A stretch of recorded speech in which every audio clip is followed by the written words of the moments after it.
Happy birthday to you. ఏంటి rice కుక్కర్కి, మిక్సీకి, chopping బోర్డుకి విషెస్ చెప్తూ స్పార్కిల్ క్యాండిల్ అంటిస్తున్నాను. వాటికి ఏమైనా బర్త్డే చేస్తున్నాను అనుకుంటున్నారా? నేను ఏమైనా పిచ్చిదానండి వాటికి బర్త్డే చేయడానికి?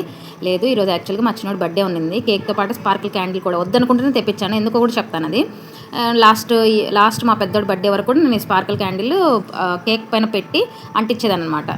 ఒక 20 days బ్యాక్ నేను చూశాను ఒక ఇన్స్టా రీల్లోనో దేంట్లోనో కెమికల్ ఎంత కేక్ పైన పడి మనం తింటున్నాం ఆ కేక్ని అన్నది నేను చూశాను. అది ఒకసారి మీకు చూపిద్దాం అన్నట్టుగానే తెప్పించాను. అప్పటి నుంచి అది చూసినప్పటి నుంచి నేను అసలు ఏ క్యాండిల్ కూడా అవసరం లేదు కేక్ పైన పెట్టడం అన్నట్లుగా డిసైడ్ అయిపోయాను. చూడండి, ఇది ఒకసారి ఎక్స్పెరిమెంట్ లాగా చేద్దాం అన్నట్టుగానే తెప్పించాను. నేనైతే యూజ్ చేద్దాం అన్నట్టు తెప్పించలేదు. ఇంకా ఫ్యూచర్లో ఫర్దర్గా కూడా నేను యూజ్ చేయను ఈ క్యాండిల్, స్పార్కిల్ క్యాండిల్ కానీ ఏ క్యాండిల్ కూడా. ఎందుకంటే నార్మల్ క్యాండిల్ వ్యాక్స్ పడుతుంది, ఇది అన్న కొద్దిగా బెనిఫిట్గా ఉంటుందంటే ఇది చూడండి ఎంత వేస్టేజ్ ఉందో. అంతా కూడా కేక్ పైన పడి మనం తినేస్తున్నాం ఆ కెమికల్ని. చూడండి అంత బ్లాక్ కలర్ ఎలా ఉందంటే ఒక గ్రాఫైట్ పెన్సిల్ షార్ప్ చేసిన తర్వాత కొద్దిగా గ్రాఫైట్ వస్తుంది చూడండి, షార్ప్ చేసిన దాంట్లో అలాగ వచ్చేసింది. చూడండి ఎంత కెమికల్ తింటున్నామో మనం అనిపించింది చూడంగానే.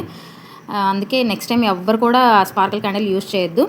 నేను ఎప్పుడూ ఎక్కువగా చెప్పలేదు ఈ వీడియో షేర్ చేయండి అన్నట్లుగా. ఇది మాత్రం షేర్ చేయండి, ఎందుకంటే ఒక నలుగురికి వాళ్ళ ద్వారా ఇంకో 10 మందికి తెలిస్తే ఇంకా బెనిఫిట్ కదా. ఇది యూజ్ చేయకుండా ఉంటారు. ఇది యూజ్ చేసి పిల్లలకి కేక్ తినిపిస్తే ఎంత హార్మ్ చూడండి, ఒకసారి ఆలోచించండి దీని గురించి. దయచేసి ఈ వీడియోని ఒక నలుగురికి షేర్ చేయండి. దానివల్ల ఒక నలుగురికి మంచి చేసిన వాళ్ళం అవుతామనేసి నేను వీడియో తీస్తున్నాను. ప్లీజ్ కన్సిడర్ చేయండి నా రిక్వెస్ట్ని. అందరికీ షేర్ చేసి వాళ్ళని దీని నుంచి, ఈ హార్మ్నెస్ నుంచి కొద్దిగా సేవ్ చేసిన వాళ్ళం అవుతాం. Thank you.